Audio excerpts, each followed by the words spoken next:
Assalamualaikum, sahabat RI Muslim yang dirahmati Allah. Secara umum, dosa dibagi dua jenis, dosa besar dan dosa kecil. Kedua macam jenis dosa ini sebisa mungkin wajib untuk dihindari. Terutama dosa-dosa yang dapat menghalangi seseorang dari ampunan Allah. Ada beberapa macam dosa yang dapat menghalangi ampunan Allah. Dan para ulama menyebutnya dengan al-kabair, dosa-dosa besar. Di antara dosa-dosa besar yang disepakati para ulama ada 3, yaitu menyekutukan Allah, berzina, dan membunuh. Ketiganya merupakan dosa terbesar di sisi Allah dan wajib untuk dijauhi. Hal ini sebagaimana dalam hadis riwayat Al-Imam Muslim dari Ibnu Mas'ud. Dia bertanya kepada Nabi Shallallahu Alaihi Wasallam, dosa manakah yang lebih besar? Nabi Shallallahu Alaihi Wasallam menjawab, kamu menjadikan sekutu bagi Allah, padahal Dia telah menciptakanmu. Ibnu Mas'ud bertanya kembali, lalu apa? Beliau menjawab, kamu membunuh anakmu karena khawatir ia makan bersamamu. Ibnu Mas'ud bertanya, lalu apa?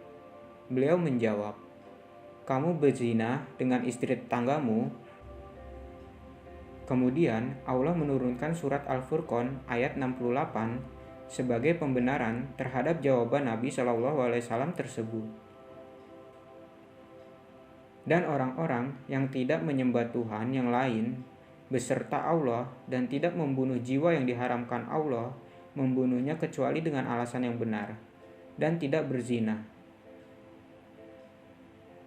Menyekutukan Allah atau syirik disebut akbar al-kabair, dosa paling besar. Bahkan di dalam Al-Quran, Allah dengan tegas mengancam tidak akan mengampuni orang yang menyekutukan Allah ini kecuali dia bertaubat dengan benar dan sungguh-sungguh.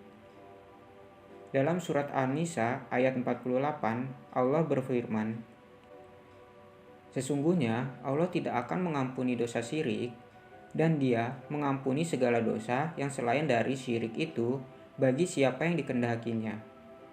Barang siapa yang mempersekutukan Allah berbuat syirik, maka sungguh ia telah berbuat dosa yang besar.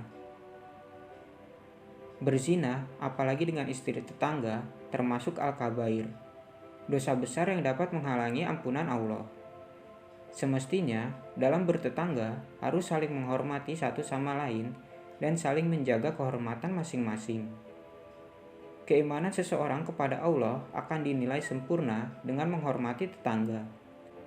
Sebaliknya, keimanan akan cacat ketika tidak menghormati tetangga dan tidak menjaga kehormatannya. Dalam hadis riwayat Al-Imam Al-Bukhari dan Muslim dari Abu Hurairah, dia berkata bahwa Nabi SAW bersabda, barang siapa beriman kepada Allah dan hari akhir, hendaklah ia berkata baik atau diam. Barang siapa beriman kepada Allah dan hari akhir, hendaklah ia menghormati tetangganya. Dan barang siapa beriman kepada Allah dan hari akhir, hendaklah ia memuliakan tamunya. Semua itu akan menjadi penghalang akan ampunan Allah apabila yang bersangkutan tidak segera bertaubat. Jika yang bersangkutan belum bertaubat dan meninggal membawa ketiga dosa besar itu, dikhawatirkan ampunan Allah tidak akan turun padanya. Wallahu a'lam bishawab.